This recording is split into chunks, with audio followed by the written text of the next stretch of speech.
Ada juga bapak-bapak yang bujang gadis, poligami. Terima kasih Ibu atas waktunya dan bolehkan kami tahu nama Ibu siapa dan jabatannya apa? Baik, Assalamualaikum warahmatullahi wabarakatuh. Saya Aprin Astuti atau lengkapnya Dr. Randa Haji Aprin Astuti MSI, Hakim Pengadilan Agama Tiga Raksa. Bagaimana tanggapan Ibu terkait kegiatan isbat nikah hari ini dan apakah ada kasus-kasus yang unik? Saya kalau kita bandingkan yang dulu ya, sepertinya tidak jauh beda ya, cuman ruangannya aja yang berbeda. Di sini kelihatan padat, itu karena ruangannya agak kecil, tapi esensinya itu pelaksanaan isbat nikah cukup lancar.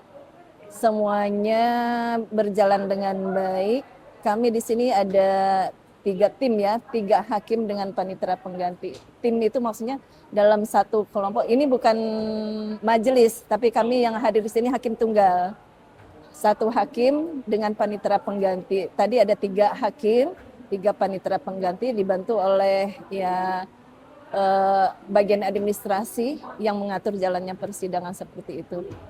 Ya alhamdulillah, sepertinya tidak ada kendala, lancar-lancar aja.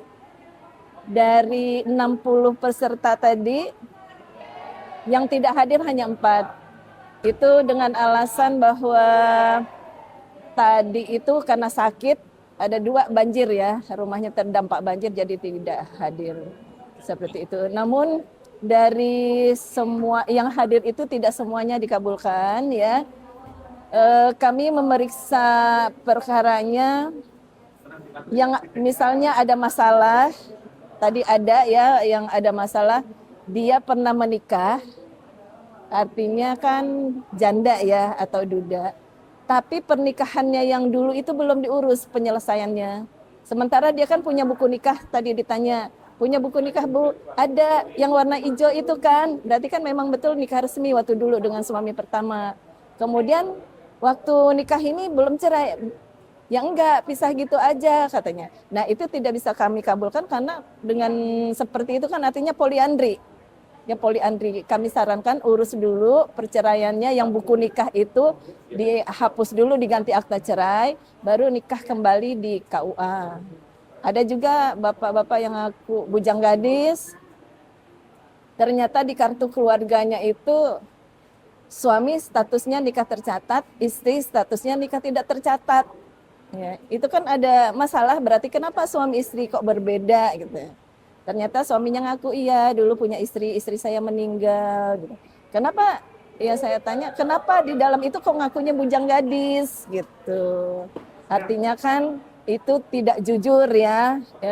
Saya tanya lagi, meninggal istrinya itu kapan gitu ya.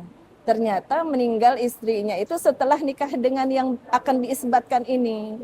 Artinya ketika menikah yang akan diisbatkan ini posisi dia poligami. Ya, hal seperti itu bertentangan dengan hukum. Nah, itu tidak bisa dikabulkan.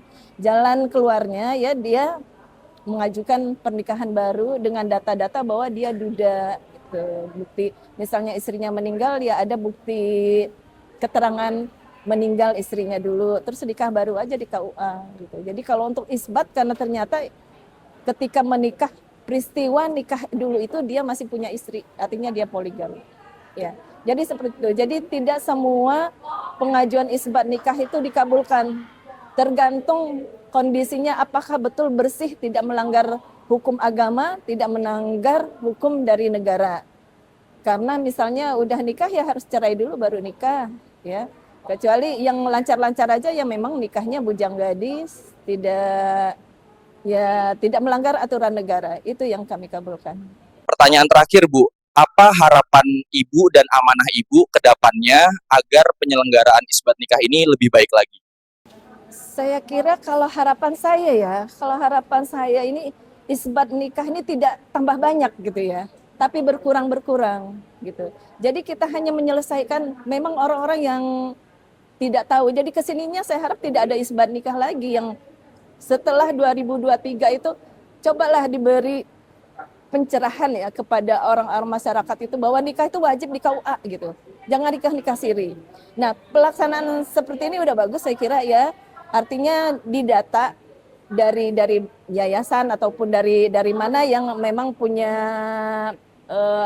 punya jiwa untuk membantu ya, memberikan solusi rumah tangga orang yang bermasalah, didata mana yang belum dan yang tidak bermasalah yaitu.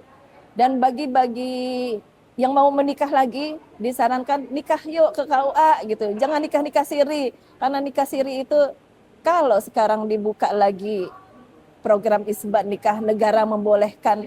Nah, kalau negara tidak membolehkan dan pengadilan menyatakan sekarang ini kan orang udah dianggap melek hukum.